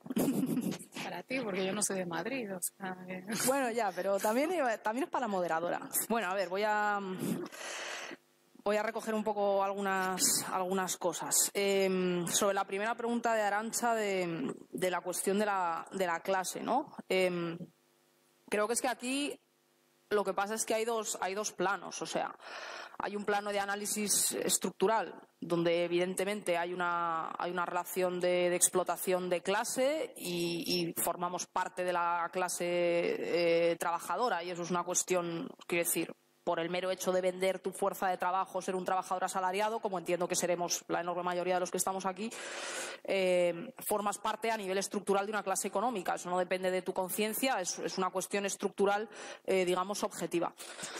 Pero yo creo que nunca hay una traducción directa y mecánica y que vaya de suyo de ese plano estructural material. Como tú has dicho, hay una realidad material. Puede ser lesbiana, puede ser heterosexual, que te están explotando en tanto que trabajadora, evidente. Pero para mí la cuestión es que nunca hay una traducción directa de esa dimensión material al plano de la constitución de un sujeto, digamos, político, ¿no? Entonces, no basta, o sea, puede ser condición, si quieres, a lo mejor necesaria, pero no veo ningún caso que pueda ser suficiente apelar a una realidad material, estructural, que existe. O sea, no sé, en fin, o sea, quien es marxista parte de esto, ¿no? Claro que hay una estructura de clase, pero quien además de marxista también, no sé, hemos seguido la línea más, no sé, gramsciana, si se quiere llamar así, reconocemos que un problema autónomo per se y que es un problema con su lógica propia y que no se puede deducir de la parte, digamos, estructural, es cómo se constituye un sujeto político. Y que históricamente la clase haya... Y aquí la pregunta la pregunta es cómo se genera lazo o unidad política. Que históricamente la clase ha sido un vector de unificación de identidad política, evidente. Vamos a ver, no hay más que ver las revoluciones del siglo XX, ¿no? Algunas del XXI, quizás más, ¿no? El socialismo latinoamericano ha podido tener más este carácter. Pero creo que es evidente que a nivel de movilización política o de constitución de sujeto, al menos en la parte de la Europa occidental en la que estamos, la clase no es un vector que agrupa identidades, como no lo es, pues no sé qué decir, no sé, la religión, por ejemplo, ¿no? Entonces, yo veo que las potencialidades de discurso que han generado sujeto colectivo últimamente, pues no sé, pues por ejemplo ha sido el feminismo, ¿no? O, por ejemplo, fue el tema de la precariedad, ¿no? Y de la lucha de los de abajo con los de arriba, con todo el ciclo de los indignados del 15M. ¿Hay un contenido de clase? Hombre, sí, estructuralmente sí, es evidente. Pero hay otros vectores que no están directamente incluidos. Entonces, hay que hacer siempre una traducción del nivel estructural económico-material al nivel político de creación de consensos colectivos y de sujetos políticos colectivos. Que se pueda usar la clase como movilizador es una opción, pero no es la única no es algo que a priori sea posible determinar si va a funcionar o no. Y en el contexto histórico actual, yo más bien pienso que tiende a verse como un aglutinador de identidades con los que la gente ya le cuesta identificarse. Entonces yo haría esa distinción. Tampoco digo renunciar, o sea, puede haber vetas, ¿no?, de ese discurso, pero creo que no creo que tenga que ser el vector central para construir identidad política hoy. Sí, evidentemente, para ciertos análisis estructurales económicos, evidentemente. Luego, sobre la idea de república, que comentaba la compañera. Yo aquí la verdad que no veo que sea como la cuestión política prioritaria ahora mismo, como esa cuestión, ¿no?, sobre la decisión de la forma de Estado que está pendiente en España y que todos sabemos históricamente que se hizo como se hizo, por los motivos que se hizo, y en plan, heredando un régimen anterior que fue el de Franco, con una continuidad que es la que es, y eso es parte de la historia de España y es así y punto. A día de hoy se requiere una reforma constitucional muy amplia y yo creo que habría otras prioridades. O sea, yo entiendo que es una cuestión que está pendiente.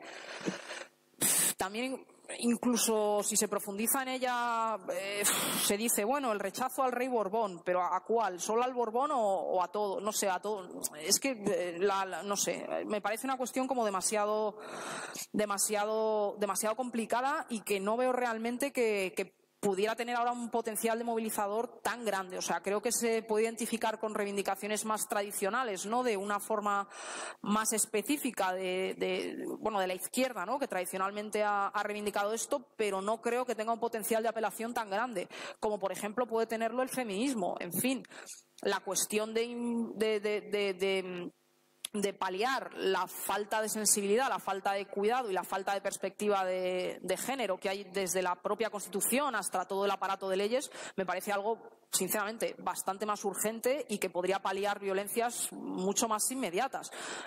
Ahora están acabando, ¿no?, la reforma del delito de las agresiones sexuales en el Código Penal. Tiene que salir antes de final de mes. O sea, me parece un enorme avance. Han quitado la categoría de abuso y todo se va a categorizar como agresión sexual o violación. O sea, en fin, cuando hay violaciones a diario, o sea, con las formas de violencia sexual, con la, no sé, trata de personas, o sea, en fin, hay tantas formas de violencia social, por ejemplo, contra las mujeres, la falta de blindaje de derechos sociales en la Constitución, que pueda llegar Europa y decir que hay que subir o sea, que en lugar de priorizar la inversión y el gasto social, hay que determinar el techo de deuda, y eso es prioritario en un andamiaje constitucional antes que garantizar unos niveles de gasto social que garanticen que los derechos derechos de sanidad, por ejemplo, pública y educación están cubiertos. O sea, en fin, creo que hay como cosas mucho más urgentes y que son mucho más transversales y que podrían aglutinar mucho más, ¿no? Y que desde ese lado social también, o sea, de protección de derechos y de ampliación de derechos, no digo que el tema de la monarquía y la república no implique derechos, pero creo que es como mucho más flagrante que hay poblaciones vulnerables, ¿no? Que no tienen acceso a los derechos públicos, que no tienen acceso a la vivienda, mujeres en situación de violencia, o sea, en fin, me parece como mucho más urgente esa tarea y como que puede abarcar capas mucho más grandes y ser más transversal y por lo tanto ser más efectiva para empezar. Y una vez abierto ese proceso más constituyente, si se quiere llamar así, porque sí que creo que realmente iría al núcleo mismo del pacto social, o sea, el pacto social en el que estamos de la democracia del 78, pues se hace aguas por todas partes, y una vez abierto ese proceso un poco de reconstrucción de ese pacto social, creo que ya podríamos ver si se introduce la cuestión de la forma de Estado o no, pero para mí no es tan prioritario. Sobre lo de la clase, bueno, personas de objetivamente clase baja que sin embargo votan a partidos de derechas o partidos neoliberales o reaccionarios. Es un poco la cuestión de la que estamos hablando, o sea, el auge de estos partidos es un síntoma y no puedes culpar a la gente que les vota. Tienes que pensar qué situación de desamparo o de desprotección o de falta de credibilidad falta de credibilidad en otras fuerzas están sufriendo para que vean en eso una alternativa. O sea, aquí no veo que el foco tenga que ser ni las personas que dan ese voto, ni siquiera esos propios partidos, porque esos partidos son un síntoma, o sea, no tienen capacidad de construir una sociedad fuerte. Bolsonaro, Trump han podido surgir pues en un momento de descontento absoluto y de crisis y de debacle, pero ¿alguien piensa que se puede construir una nación contra la mitad de su pueblo? O sea, es que si dejas fuera a las mujeres, a los homosexuales, a los inmigrantes, a los mestizos en Brasil, o sea, perdona, o sea, ¿qué clase de nación va a ser esa, no? Entonces, creo que a largo plazo son fuerzas que no van a tener recorrido y que lo que tienes que hacer es ofrecer una alternativa más seductora y más atractiva, y que si la gente humilde y que lo está pasando peor no te vota a ti, no es problema suyo, es problema tuyo. O sea, ¿qué estás haciendo mal para que prefieran opciones que no van contra su mejor interés? Y ahí creo que tenemos que hacer muchísima autocrítica y no basta con echarnos las manos a la cabeza y que viene Vox, que la extrema derecha, o sea, misa. La gente vota lo que le da certidumbres y si no se las ofrecemos nosotros, pues hay que aprender. Y sobre, bueno, un poco las dos últimas cosas, lo del el poder constituyente, ¿no? Bueno, que era un poco la misma pregunta, como, bueno, sí, desde Madrid, vale, tenéis como una empatía como política o algo así, pero ¿cuáles serían los mecanismos para lograr eso? O si eso es posible a corto y medio plazo. A ver, sin querer opinar sobre cosas muy concretas, yo creo que a corto plazo a día de hoy lo que tampoco es viable es una vía de salida unilateral y directa. O sea, me parece que eso a nivel, independientemente de las simpatías o no que nos despierte, o sea, que esa vía directa de independencia unilateral aquí y ahora, desconexión aquí y ahora, a nivel institucional y jurídico, no parece que sea muy posible, ¿no? O sea, como cuestión fáctica, ya no la estoy valorando. Entonces, a corto plazo, esa no me parece la solución.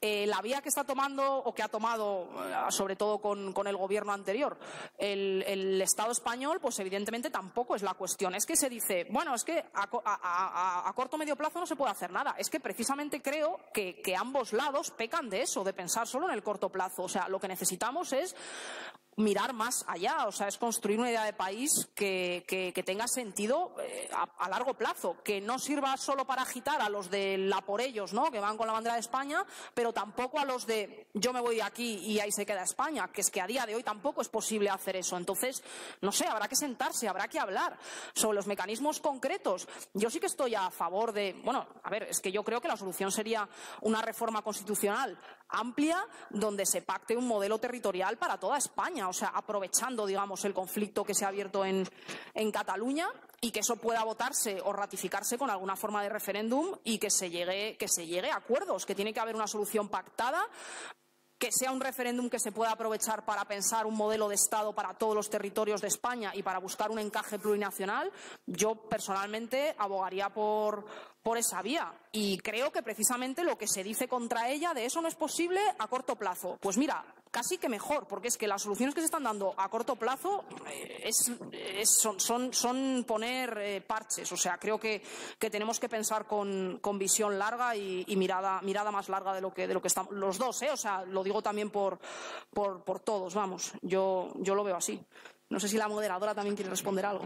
Jo és que no m'he donat per al·ludida, no sé. No, és que com havia dit que queria preguntar a la moderadora. És que jo soc de Barcelona, vull dir, no... Vale. No, jo vull votar en un referèndum, evidentment, i probablement votaria a favor de la independència també. A veure si passa alguna cosa, no? Estem una mica avorrits en el bucle eterno, el eterno retorno puigdemontiano, no sé. Faria alguns comentaris sobre el tema de la clase, però em sembla que no correspon al día. Me gustaría que otro día hacemos un debate solo sobre eso. Sí, sobre el tema de la clase, porque no estoy muy de acuerdo con lo que planteas, pero es evidente. Evidente, también me lo esperaba. Y solo, bueno, quiero concluir puntualizando que el voto a Vox no es principalmente de la clase trabajadora. No, también, eso es cierto, eso es mentira también. O sea, que no nos quedemos con esta idea. Doncs res, posem fi a aquest congrés, us agraïm a totes i a tots que hagueu vingut i res, ens trobarem en el pensament, en els carrers i allà on estigui el marxisme. Gràcies. Gràcies.